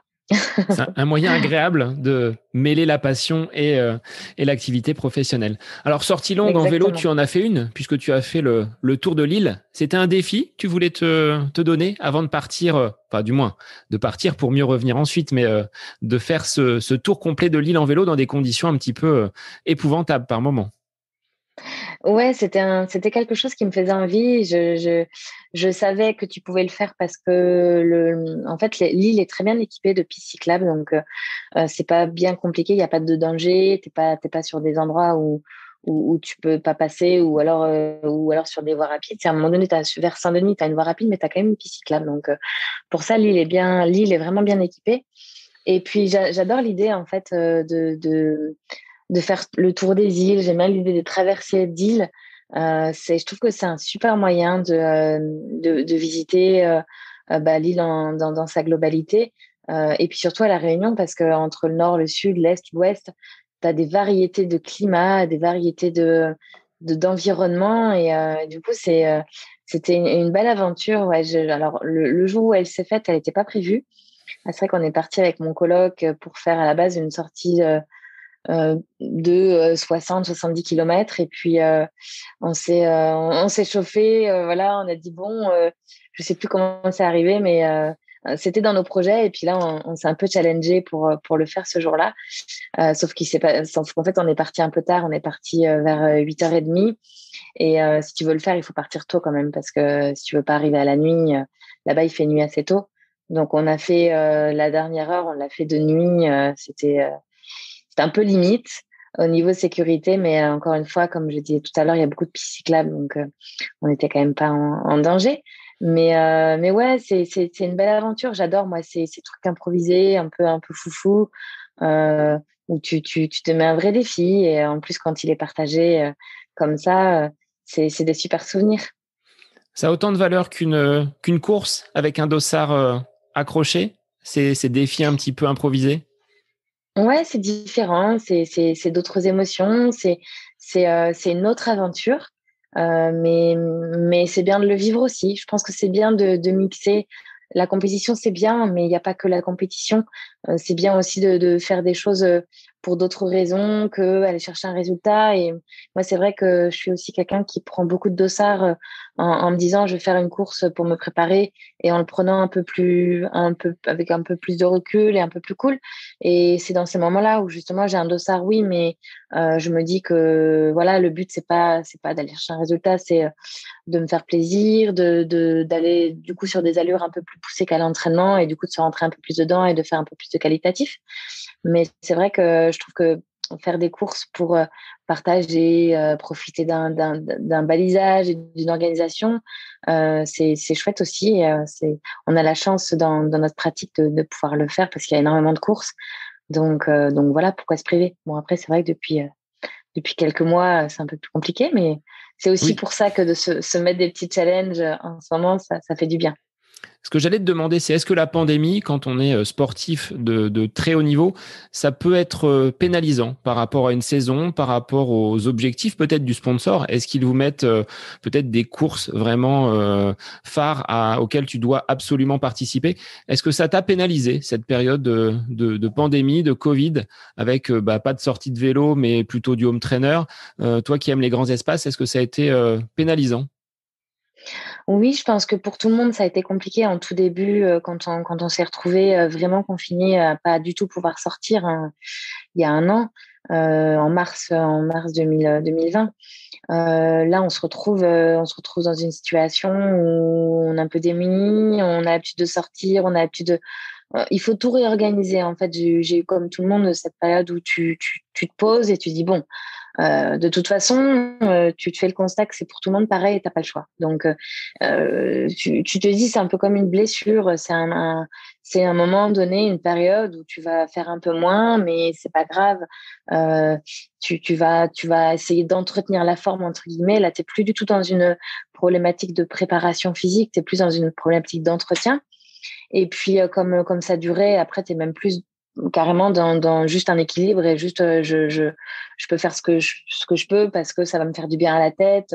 Après, quand il y a eu l'autorisation du rayon, ben, tu vas, ça te fait du bien, mais ouais, t'es pas dans une phase de préparation. Et puis, effectivement, tu te dis, bon, on est tous dans le même cas, c'est pas grave, ça va être quelques mois, ça va revenir. Donc, je pense que j'ai rapidement réussi à me remobiliser et à justement essayer de trouver des solutions. Effectivement, l'home trainer a pas mal chauffé sur la terrasse à la maison. Je faisais du renforcement. Tu t'organises et puis dès qu'on a pu faire notre petit run dans le rayon, on le faisait. Et non, ça va. Franchement, moi, j'ai pas eu cette baisse de morale où tu te dis oh là là, comment je vais faire? J'ai réussi à trouver du positif dans tout ça et à me dire que bah, c'était aussi peut-être pour du meilleur pour tout le monde, hein, au final. Et ton sponsor, ASICS, par rapport à une programmation de saison, il vous impose des courses qui vont être au calendrier sur lequel ils veulent vous voir briller les uns et les autres? Ou est-ce que tu as ta liberté quand même d'athlète et de dire, bon, là, non, pas celle-ci, mais plutôt cette autre course-là parce que j'ai plus d'accroche avec les paysages, avec la zone géographique, qu'elle soit en France, en Europe ou à travers le monde? Non, on a beaucoup de liberté. Franchement, on est chanceux, on n'a pas à se plaindre, on est quand même très libre de nos planifications. Après, naturellement, moi, j'aime varier, c'est-à-dire j'aime la confrontation aussi, donc aller sur des courses qui sont populaires, comme l'UTMB, comme la Saint-Élion, des courses, des belles classiques françaises, hein. C'est vrai que moi, c'est des courses qui me font envie. Parallèlement à ça, j'aime bien aussi faire des courses où il y a moins de monde, où tu vas peut-être te mettre un peu moins de pression et pas te dire, voilà, il faut que j'achète un résultat. Et du coup, peut-être te rentrer un peu moins dedans. Donc, en fait, ce qui se passe, c'est on en parle avec nos responsables, on parle de nos planifications et on en discute ensemble. Mais il s'est jamais trouvé que mon planning ne corresponde pas. Voilà, j'ai fait les championnats de France depuis que je fais du trail, je fais les championnats de France de trail long. J'adore. Moi, s'il y a du niveau, voilà, c'est chouette aussi. Il faut pas fuir la concurrence. Et même si c'est cool aussi de faire des courses où il y a un peu moins de niveau, c'est bien, c'est des choses qu'on aime faire, se confronter. Donc voilà. Et puis et après, oui, on a parfois des propositions de courses comme la Patagonie, par exemple. C'était une course qui avait été proposée par ASICS avec cette opportunité d'aller rencontrer les équipes de développement à Kobe. Le Fuji aussi, le mont Fuji, ça a été proposé par ASICS parce que derrière, on a fait des images, on est parti. C'est aussi euh, c'est j'ai dit deux fois le Fuji, je crois bien. Enfin, la Patagonie et le Fuji, Et le c'était deux Fuji, oui. courses ouais, voilà, qui ont été proposées par la marque. Et enfin, après, comment refuser ce genre de voyage? C'est au contraire, hein, tu te dis, ah ouais, c'est cool, tu vas pas à reculons. Donc, ça peut arriver qu'on fasse des choses imposées, mais et puis je dis imposé, mais je pense que ce serait pas imposé. C'est si on n'a pas envie d'y aller, on n'y va pas. Mais dans tous les cas, c'est pas des choses que tu peux refuser parce que ça t'a toujours des étoiles dans les yeux quand on te le propose en fait. Alors après cette période, on va dire, de préparation à la Réunion, tu as accroché enfin un dossard au Cap-Vert. Cette course-là, comment tu l'as abordée? Tu te sentais prête après ces quelques semaines passées à la Réunion? Oui, franchement, j'ai eu la chance en début d'année de vraiment bien me préparer. À La Réunion, c'est l'été, hein, janvier, février, mars. Il fait très chaud. Tu mets jamais de veste, tu mets jamais de pantalon, tu es toujours en tongs. Tu as envie d'être tout le temps dehors. Et c'est vrai que j'arrivais sur l'île, donc j'ai découvert, j'avais toujours envie d'aller me faire des sorties. Et du coup, me préparer, ça n'a jamais été une contrainte. D'ailleurs, je peux même pas dire que je parle de préparation parce que je me suis pas vraiment imposé un plan d'entraînement. D'ailleurs, jusqu'à une semaine avant la course, on n'était pas sûr qu'elle ait lieu. L'organisateur a vraiment été fort pour réussir à tout, malgré tout, organiser, maintenir l'événement. J'avais du mal à y croire jusqu'à ce qu'il me dise c'est bon, on a les billets d'avion, on a les autorisations, le maire de San Antao qui nous a, qui nous accueille, etc. Mais pour tous, on avait du mal à y croire tellement toutes les courses s'annulaient, tellement tu te prépares et puis finalement tu te retrouves à devoir décaler. Donc, je me suis préparée de manière avec du plaisir et de manière assez naturelle, c'est-à-dire des belles sorties montagne, des belles sorties vélo. Et j'ai quand même réussi à intégrer un petit bloc de préparation de 3 jours où j'ai essayé de faire la distance du trek du Cap-Vert sur 3 jours avec le dénivelé. Donc ouais, je suis partie confiante en me disant, ben, si ça se passe pas bien, tant pis, mais au moins, tu auras fait tout ce que tu peux pour prendre du plaisir et au moins aller au bout de l'aventure. Et puis, quand tu es préparé et quand tu pars confiance, tout se passe mieux. En général, tu n'es pas stressé, tu prends le départ, tu te dis ça va aller. Et voilà, donc ouais, j'ai pris le départ plutôt confiante en me disant que les jambes étaient prêtes. La tête avait très, très, très envie, forcément. Donc, tu vas courir sur une île que tu connais pas, dans des paysages incroyables. Tu sais que tu vas prendre du plaisir. Donc ouais, c'était vraiment une très, très belle aventure. Même si sur certaines photos que tu as postées récemment, on voit ton inquiétude par rapport à la gestion du GPS. Ça avait l'air de te soucier un petit peu. Vous étiez en autonomie totale. Il n'y avait pas un grand Ouais, balisage. non. Alors, il y avait deux points qui me faisaient un peu peur sur cette course. La première, c'est effectivement l'autonavigation. C'est une course qui n'est pas balisée. En fait, l'organisation te donne un GPS poignet que as tout le long de la course avec différents checkpoints, différents CP. Donc, il y a des manips à faire. On a été formé la veille de la course. Donc déjà, quand j'ai fait la formation, j'ai vu que ça allait être compliqué. Et effectivement, donc tu te diriges en fait avec ce petit GPS que tu as au poignet. Sur le moment, tu dis, je suis pas plus bête que la moyenne, je devrais à peu près m'en sortir. Et en fait, sur le terrain, c'est vraiment compliqué parce que tu as des sentiers de partout, parce que le tracé, ils se sont bien amusés à nous faire un tracé un peu sinueux, un peu compliqué. Il y avait des fois, on passait dans dans des jardins de maison, dans des terrasses de maison où tu te dis, mais non, c'est pas possible, c'est pas le parcours, je passe pas là. Mais si, c'était là qu'il fallait passer. Et tu vois, tu es toujours un peu en hésitation parce que c'est pas évident, en fait. Sur le coup, tu vois, tu vas à l'évidence, tu dis, bon, ça a l'air, la trace, globalement, a l'air de passer là, il y a un sentier, bon, bah, j'y vais. Sauf qu'en fait, c'était pas forcément toujours à l'évidence.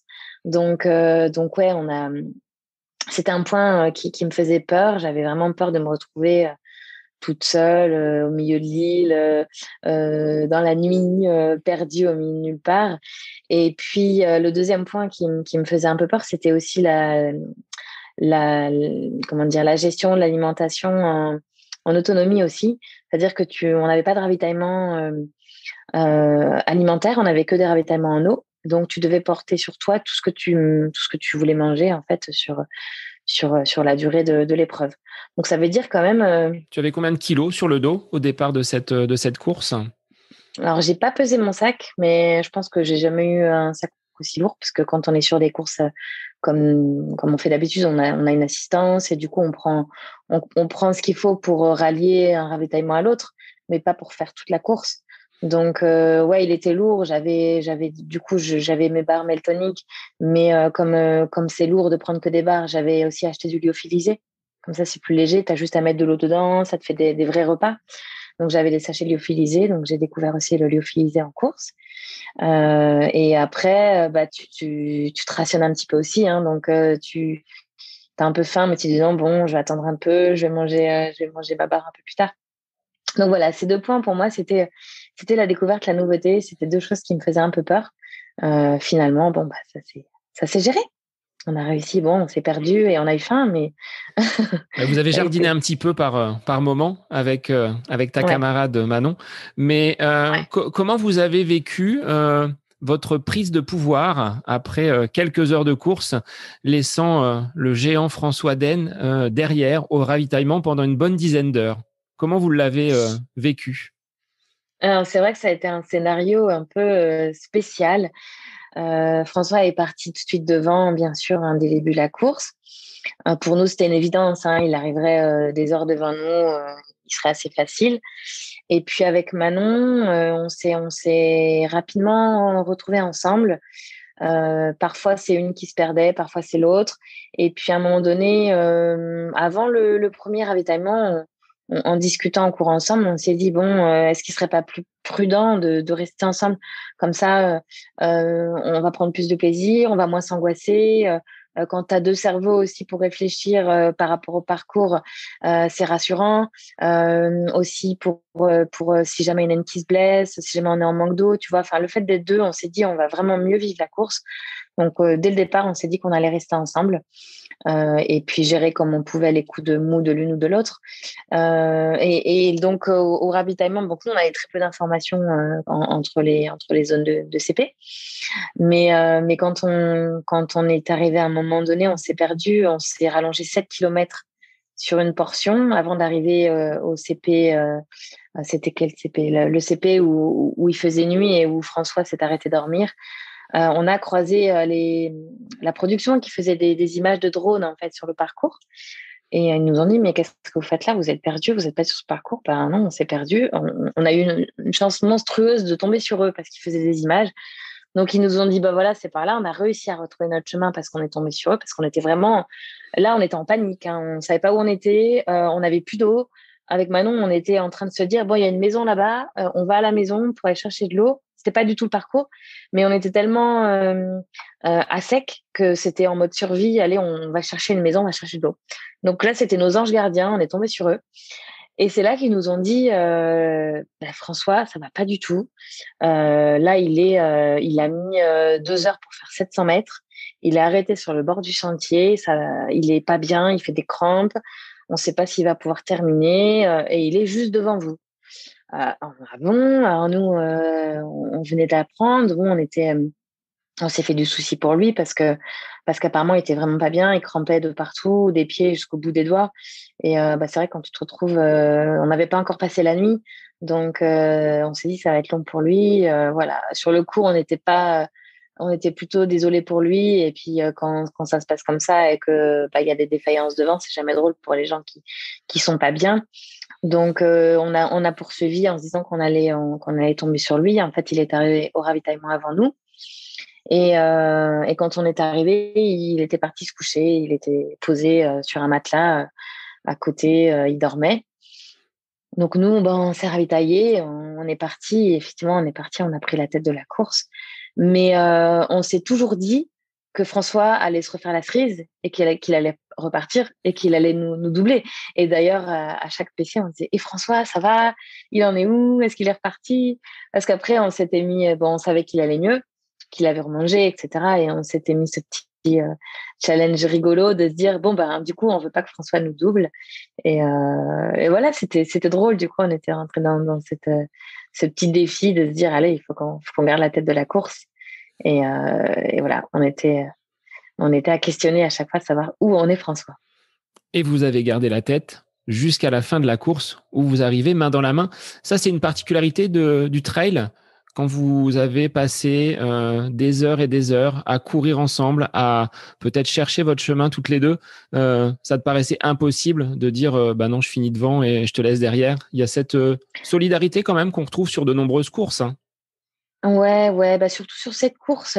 Cette course, c'était quand même une course qui est particulière avec tu es dans un endroit inconnu, dans la découverte, avec ses particularités d'autonomie, d'autonavigation.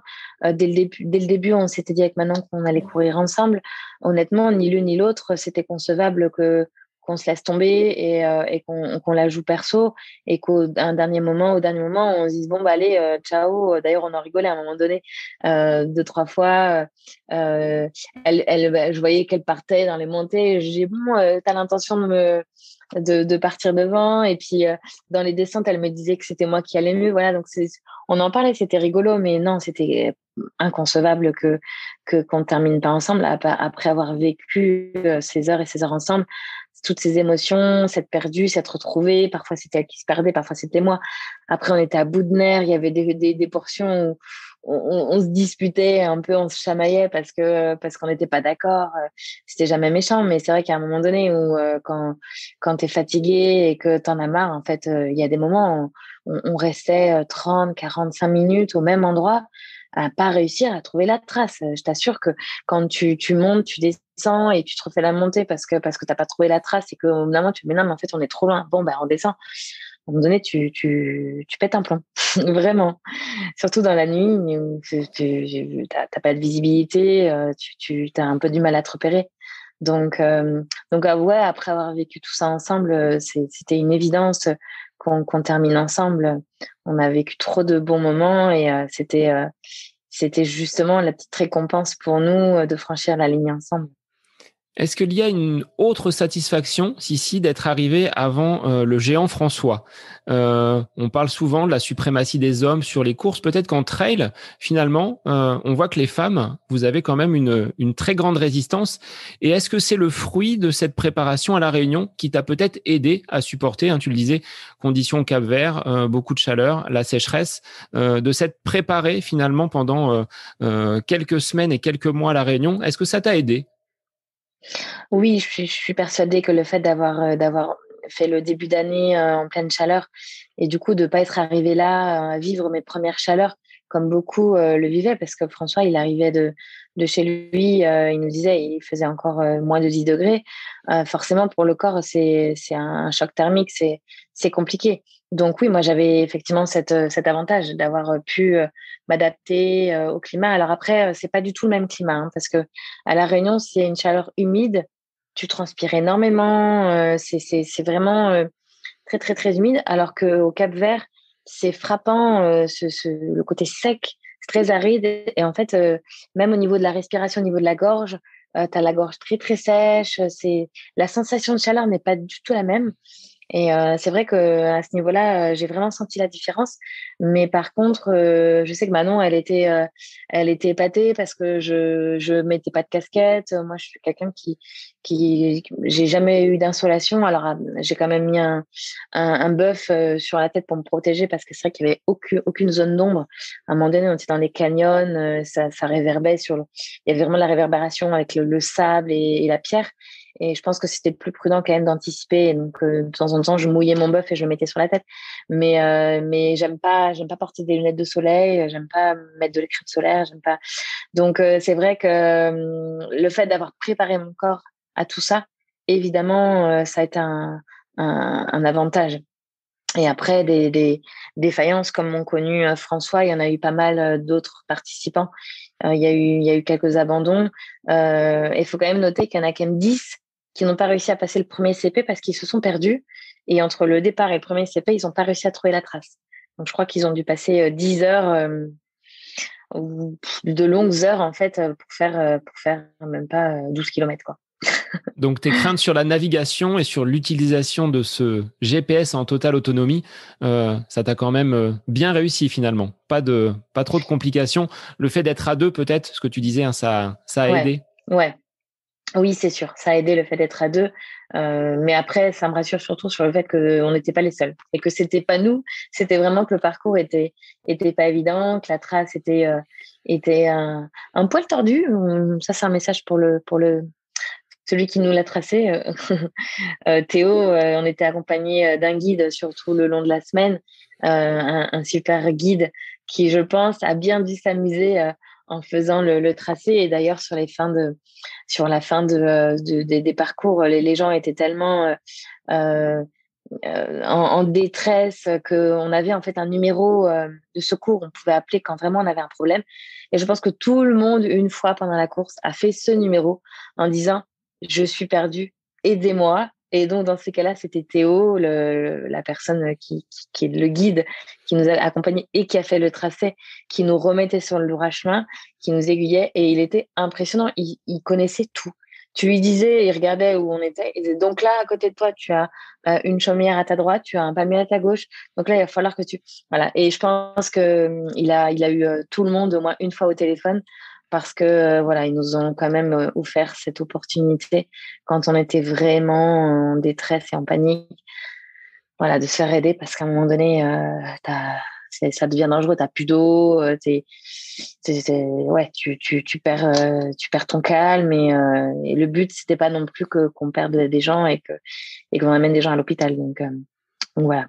Mais pour cette première participation, satisfaite à la fois du résultat, mais des paysages que tu as pu découvrir sur cette île du Cap-Vert. Ah oui, très très satisfaite. C'était grandiose. On a eu tout type de paysages, tout type de terrain. On a eu du sable, on a eu des cailloux, des parties un peu plus volcaniques, un peu des sentiers en montagne, parfois un peu plus de végétation, mais c'est vrai que c'est une île où il n'y a pas énormément de végétation. C'est très, très sec, très aride, beaucoup de pierres, énormément de technicité. J'entendais François qui disait que c'était probablement même plus dur que la Diagonale des Fous au niveau du terrain. Beaucoup de gens aussi, on a beaucoup débriefé au restaurant après la course et beaucoup, ouais, plus dur que Madère. Moi, ayant fait Madère, j'ai trouvé ça plus dur que Madère. Donc c'est très bien pour lancer l'année. Et puis c'est très bien en se disant que on en a fait une grosse, une dure avant la réunion. Hein. Parce que c'est vrai que se lancer sur une course comme à la Diagonale des Fous sans avoir fait de course avant, tu peux manquer de confiance en toi. Voilà, c'est bien d'avoir repris un dossard pour retrouver ses sensations, retrouver tous ces moments où voilà où tu vas te retrouver dans des situations un peu difficiles. Donc clairement très très satisfaite et très très contente d'avoir vécu tout ça avec les participants. Plus qu'une course, c'était vraiment un voyage et une aventure parce que autour de la course du mardi, mercredi, on a vécu des moments forts après. L'organisation nous a ramenés sur les lieux où on est passé de nuit pour qu'on puisse en fait voir les paysages qu'on a traversés. On n'avait rien vu et on s'est dit ouais quand même c'est quand même bien qu'ils nous ramènent parce qu'on aurait raté des sacrés paysages. Et puis voilà, on a vécu aussi des bons moments. On a visité on est allé sur des super points de vue. Et voilà, il y a un partage général, une convivialité, ça c'est devenu familial sur l'ensemble de la semaine, qui font que tu vas pas, tu prends pas un dossard, tu vas passer des vacances sportives avec un dossard à l'intérieur. C'est un peu ça. Donc ouais, non, l'organisation a vraiment réussi à faire un chouette truc. Et les Capverdiens sont adorables, plein d'énergie, plein de bonnes vibrations. Ils étaient tellement contents qu'on débarque parce que ça faisait 1 an qu'ils avaient vu personne, aucun touriste. Donc même les restaurants là-bas sont ouverts, mais ils avaient plus l'habitude de voir du monde, les touristes, et nous voir débarquer comme ça en groupe. Pour eux, c'était une bouffée d'oxygène et voilà, c'était vraiment positif pour tout le monde. Donc, ta saison est bien lancée. Tu as fait le plein de confiance. Quels vont être tes prochains objectifs? Un peu de cours, un peu de format un petit peu plus roulant, ou est-ce que tu repars sur une grosse préparation pour la diagonale au mois d'octobre? Alors, c'est encore un peu flou sur la planification, sur les courses que je vais faire. Normalement, je serai de nouveau sur les côtes de Paris, puisque je devais la faire l'année dernière. Elle avait été décalée à octobre et elle a été donc finalement reportée à cette année. Donc, j'ai mon dossard. Normalement, je devrais la faire donc début juillet. J'hésitais parce que je devais retourner à La Réunion pour un tournage Emotion Trail. On a prévu de faire un tournage avec l'équipe de production là-bas. Et ça devait être la semaine après le marathon du Mont Blanc. Donc finalement, le marathon du Mont Blanc est décalé, tout est décalé. Donc possible qu'on parte que plus tard en juillet. Donc je me dis refaire. Bon, c'est une course qui me tient à cœur, c'est une course que j'apprécie. Refaire une course qui se court vite, un peu moins technique, ça peut être intéressant dans la préparation. Donc, je pense retourner à Paris en juillet. Après, il y a des chances que je reste sur la Réunion août, septembre, sachant que j'imagine que les courses vont reprendre aussi là-bas. Donc, il est possible que je me prenne des dossards sur l'île en fonction des courses qui auront lieu. Pour l'instant, c'est un peu l'inconnu pour moi. Je connais pas trop les noms des courses, mais j'ai eu la chance de rencontrer des personnes dans le milieu du trail là-bas et donc des groupes de trailers, des groupes d'entraînement qui pourront m'aiguiller pour faire le bon choix. Et ensuite, en septembre, on a un beau projet avec Iron et Gore-Tex en Corse, donc de traverser sur plusieurs étapes en équipe. Donc ça va me faire aussi un bon dernier bloc avant la réunion. Et après, voilà, j'ai pas trop envie de me disperser cette année. J'ai vraiment envie d'essayer de prendre du plaisir sur cette course et de me dire que je me suis donné les moyens de la réussir, enfin en tout cas me donner moyen de la réussir à mon niveau. Donc voilà, je sais que c'est une course exigeante. On m'a beaucoup dit qu'il fallait pas trop se disperser et qu'il fallait arriver avec de la fraîcheur. Donc ça tombe bien parce qu'il n'y a pas non plus énormément de courses qui auront lieu. Donc je me dis voilà, c'est l'année où tu peux justement peut-être te dire que tu vas arriver avec de la fraîcheur. Et voilà, j'espère juste que la course aura lieu normalement, j'ai envie de dire, avec son ambiance habituelle, parce que faire une Diagonale des Fous sans les spectateurs qui sont à fond, sans l'île qui vit et qui vibre au rythme des foules et des coureurs, ça sera pas la même. Donc moi, c'est vrai que j'ai envie de vivre la vraie Diagonale des Fous. Donc j'espère qu'il y aura pas trop de restrictions en octobre et que voilà, on aura cette ambiance du départ, cette ambiance de l'arrivée, ces ravitaux plein de danse, de chants et de bonne humeur qui, je pense, font que cette course, elle est juste à part et juste hors norme et tu dois avoir envie d'y revenir, quoi. Alors sur le côté dispersion justement, quand tu sors d'un ultra, quel qu'il soit, tu en as connu plusieurs, comment tu fais pour te retaper rapidement sur le plan alimentaire, sur le plan du sommeil? Certains pensent que tu es un robot. Est-ce que tu es un cyborg qui peut courir sans jamais s'arrêter. Ou est-ce que tu as des petites astuces, que ce soit sur l'alimentation, sur la complémentation. Tu es sponsorisé par Meltonic. Est-ce que tu Ouais. trouves des bienfaits justement dans ces produits? Et si tu peux donner quelques tuyaux à nos auditeurs. Alors oui, Meltonic, effectivement, m'accompagne cette année. Je suis très satisfaite des barres. Moi, c'est vrai que je suis pas trop gel à la base. Je n'utilise pas du tout de gel. Par contre, sur les trails, en général, je suis très barre. Après, j'ai tendance à prendre aussi un peu ce qu'il y a sur les tables de ravitaillement, des fruits secs, des choses comme ça, du fromage. J'aime bien les choses un peu salées et puis l'alimentation un peu basique. Mais c'est vrai que les barres Isonstar sont très bonnes. Il y a des barres avec des graines, graines de courge, graines de lin, qui sont très nutritives. Donc, j'en suis très satisfaite. Et puis après, j'utilise beaucoup la boisson d'effort, l'hydratation. Donc, Meltonic, c'est plus tourné vers le miel. Donc, elle est pas trop sucrée. Et du coup, ça passe très bien. T'as pas cet écœurement que tu peux avoir parfois sur le long. Après, c'est vrai que c'est super important sur des courses ultra de se forcer. C'est pas toujours facile. Je sais qu'il y a des gens qui ont du mal au bout d'un moment à s'alimenter, qui ont ressenti l'écœurement, ça passe plus trop. Mais c'est important d'essayer, en tout cas, de s'alimenter régulièrement. Manon m'en parlait quand on a couru ensemble. Elle me disait, je suis contente d'avoir couru avec toi parce que j'ai appris pas mal de choses, notamment au niveau alimentation et hydratation. C'est vrai qu'elle mangeait beaucoup moins habituellement et là, du coup, de me voir faire, elle a un peu calqué sur moi. Et elle me disait, ouais, c'est vrai que c'est important pour éviter les coups de mou. Donc, je pense que déjà, en course, faut vraiment avoir un protocole alimentaire et d'hydratation assez régulier et bien ficelé et surtout avoir déjà testé auparavant ce protocole. Et puis après, l'après ultra, bon, bien sûr, non, je suis pas un robot. Bien sûr, j'arrive, je suis très fatiguée, j'ai très mal aux jambes. Après, je me suis rendu compte aussi que le corps est très bien fait, il apprend beaucoup.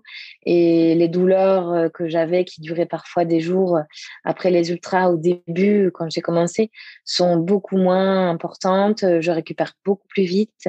Je me rends compte que je peux reprendre l'entraînement aussi plus rapidement. Un truc qui marche bien, on en parlait avec François aussi, après les ultras, c'est vraiment se forcer à aller marcher et pas rester chez soi, se lamenter parce qu'on a mal aux jambes, aïe aïe aïe, j'ai mal aux pieds, et rester dans son canapé ou rester dans son lit. Non, il faut vraiment se forcer, alors quitte à mettre des chaussures ouvertes, des tongs, aller marcher, faire des petits pas, se balader. Quand on a fait le Fuji avec Xavier en 2018, le lendemain de l'ultra, on a visité Tokyo. Et en fait, on était cassés, on était détruits, on avait mal aux jambes, mais on voulait visiter la ville, donc on a marché, et on s'est rendu compte qu'en fait, le surlendemain, ça nous avait fait du bien. Donc ça, c'est une petite astuce. Je pense que c'est bien de le faire. Et puis après, bien sûr, dès qu'on arrive, il faut se restaurer les stocks énergétiques, donc bien s'alimenter, des fruits, des légumes, des tout ce qui, on dit souvent faire manger tout ce qui fait envie. En général, on a envie de choses salées, on a envie. Là, avec Manon, à l'arrivée, on s'est fait un gros petit déjeuner parce qu'on a la chance d'être arrivé à 8h30 du matin. Et on avait tellement envie d'un bon petit déjeuner. On a mangé des œufs, du fromage, du jambon, des fruits. Voilà, c'est hyper important dès que tu arrives en fait de recharger. Et le corps a vraiment besoin de tout ça. Se réhydrater aussi, hein, donc boire de l'eau, bon, bien sûr, une petite bière, ça fait du bien hein, de temps en temps. On ne s'est pas privé. Et puis le sommeil, c'est vrai que là, pour le coup, moi, j'ai eu du mal à me recaler. Le sommeil, il y a eu le voyage derrière, il y a eu le changement d'heure, et puis c'est vrai qu'on a un peu profité des soirées aussi. Mais ouais, le sommeil, je pense qu'il est important aussi pour retrouver un rythme et récupérer. Et après, il faut vraiment faire à la sensation. Moi, je sais que les reprises se sont toujours faites un peu différemment. Je me dis toujours, en fait, quand l'envie, quand la tête a envie, quand le corps a envie, quand tu dis, ah, mais là, j'ai envie d'échausser les chaussures et de reprendre, ça veut dire que le corps est prêt. Quand tu es fatigué, tu te dis, ça va me coûter de mettre les baskets, de retourner sur les sentiers, il faut pas y aller. Il y a pas d'urgence. Hein. Quand tu fais un ultra, tu peux rester 15 jours sans rien faire. tu vas pas perdre au niveau forme physique. Mais après, tu peux avoir envie, voilà, de refaire du vélo, de refaire une activité, puis ça fait du bien. Mais voilà, selon moi, c'est bien de faire à la sensation, ne pas brusquer, et puis de faire aussi en fonction des douleurs. Faire attention quand il y a encore trop de douleurs, c'est-à-dire que le corps est pas réparé et qu'il faut attendre encore un petit peu. Alors, on va prendre note de tous ces conseils ici. Au niveau médiatique, tu es donc quelqu'un qui est très présente sur les réseaux sociaux. Est-ce que c'est pour toi quelque chose qui te nourrit de partager, d'échanger avec les autres? Certains iront même jusqu'à dire que tu es peut-être plus médiatique que performante.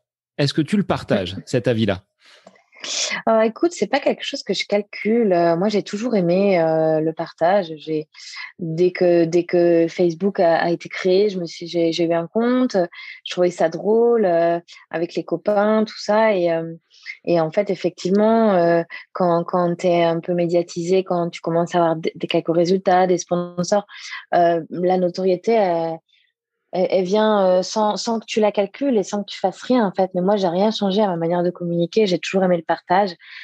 J'ai toujours aimé rigoler, j'ai toujours aimé ne pas me prendre la tête, ne pas me prendre au sérieux. J'ai toujours aimé les choses un peu décalées et j'ai toujours communiqué dans ce sens-là. Et c'est vrai que depuis que j'ai la chance de faire ces voyages avec l'émission, avec Emotion Trail ou même grâce à des courses que j'ai pu faire, je me dis toujours que c'est chouette de pouvoir permettre aux gens qui n'ont pas la chance de voyager, de leur montrer en fait comment c'est à l'extérieur. Peut-être aussi de leur donner envie de venir découvrir à leur tour. Et puis, et voilà. Et puis, c'est vrai qu'après, il y a des gens qui réagissent positivement. Donc, ça m'incite à continuer à le faire. Et, euh, et voilà, moi, c'est quelque chose que j'aime faire naturellement. Et tant mieux si ça plaît, tant mieux si ça peut faire voyager les gens. Voilà. Après, c'est vrai que les réseaux sociaux, c'est un peu à double tranchant. Il y a beaucoup de positifs. Il y a du négatif, il faut faire le tri. Je pense qu'il faut se détacher de certaines mauvaises langues. Je vois sur certains comptes certaines réactions, mais voilà, je conçois qu'on puisse parfois être un peu aigri parce que quand à La Réunion, nous, on était complètement déconfinés, tous les restaurants étaient ouverts et puis en métropole, tout le monde était enfermé chez soi. Ça peut être un peu frustrant de voir que certains profitent alors que toi, tu es enfermé chez toi. Mais je me dis toujours que ces gens-là, s'ils sont pas contents, ils viennent pas, ils s'abonnent pas. Et puis, mais on essaye toujours. Moi, j'essaie toujours de dégager du positif. Et oui, comme tout le monde, parfois j'ai des coups de mou, mais je suis pas du genre à m'étaler quand ça va pas. Et pour moi, en fait, les réseaux sociaux, c'est un outil magnifique et merveilleux parce que justement, ça peut apporter de la joie, du sourire, du soleil. Et j'ai envie de les utiliser dans ce sens-là. Et j'ai pas envie de les utiliser dans le côté critique, dans le côté je vais me plaindre. Voilà, vraiment, c'est pas ma conception des choses. Mais bien sûr que voilà, moi aussi, j'ai des moments où je suis pas de bonne humeur, j'ai des moments où je vais moins bien. Mais dans ces cas, je préfère faire le dos rond et attendre. Et voilà. Et après, ça passe vite et j'ai plutôt envie de dégager du positif parce que je me dis que quand tu vois du positif autour de toi, ça fait du bien en fait. Le sourire fait du bien. Mais c'est vrai que c'est ce qui se dégage de ton compte et de tout ce que tu peux poster. Et quand j'ai annoncé justement ta venue sur le podcast, ça a été un déchaînement sur les réponses et les nombreuses questions. Donc, preuve que tu as ce côté dynamique qui plaît aux différents abonnés et à ta communauté. Est-ce que tu envisages dans les années à venir, une fois que la carrière de sportif sera terminée, un concours de chant type The Voice? Parce qu'on te voit chanter de façon très régulière. Tu le disais tout à l'heure, la musique, c'est vraiment quelque chose qui peut t'aider sur certaines courses Ouais. quand il y a un coup de mou. Alors, une carrière, si on te propose de faire une émission de ce genre? Non, non, pas du tout. Je chante très mal. Enfin, très mal. Je chantonne comme tout le monde sous la douche. Je chantonne parce que j'aime bien chanter, même si je chante pas très bien. Mais non, mais la musique, en fait, c'est vrai que tu vois, on parlait de petites astuces quand des fois t'as moins envie ou quand des fois t'as une petite baisse de morale, moi c'est assez radical. Je mets la musique, des chansons. J'ai pas de répertoire vraiment. J'aime tout type de musique, les chansons des années 80, les chansons modernes d'aujourd'hui, les chansons la pop, les chansons françaises. J'aime un peu tout, mais c'est vrai que ça me fait du bien, ça me fait énormément de bien. Le rythme donne envie de danser, le rythme est entraînant et autant en course que dans la vie de tous les jours, la musique, elle est nécessaire à mon bien-être aussi, comme le sport d'ailleurs. Et du coup, mais les deux, sport plus musique, c'est le combo feu d'artifice qui fait que je vais être de super bonne humeur et je vais avoir envie de chanter. C'est pour ça que il peut arriver de me voir faire des petites stories musicales. En chanson. En chanson. Donc pas de disque prévu pour les prochaines années. Non, c'est pas au programme. À moins que je m'associe avec un chanteur qui puisse me former et m'aider à améliorer mes cordes vocales, mais je sais pas si c'est possible. Je sais pas je sais pas s'il y a quelque chose qui est rattrapable à ce niveau-là. Le message est lancé en tout cas. Si un artiste souhaite s'associer, voilà. Donc dans les grands duos, on pourra peut-être te retrouver. Voilà. En tout cas, un grand merci Sissi pour ce long échange, digne d'une sortie longue. Merci beaucoup à toi pour de m'inviter à ton podcast et puis et également pour l'échange. C'est toujours un plaisir de parler de notre passion. Donc, grand plaisir. Et puis, un grand merci pour ta disponibilité parce que par échange de mails et ensuite par téléphone, ça s'est fait très facilement.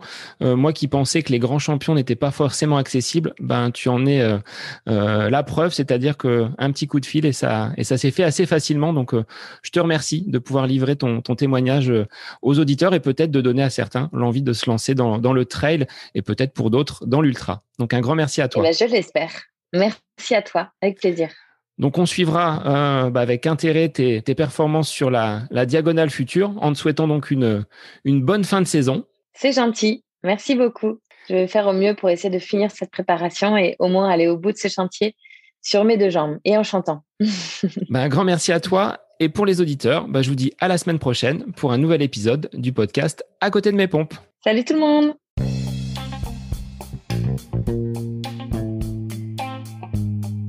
J'espère que cet épisode avec invité vous aura plu. Je vous remercie infiniment de votre écoute.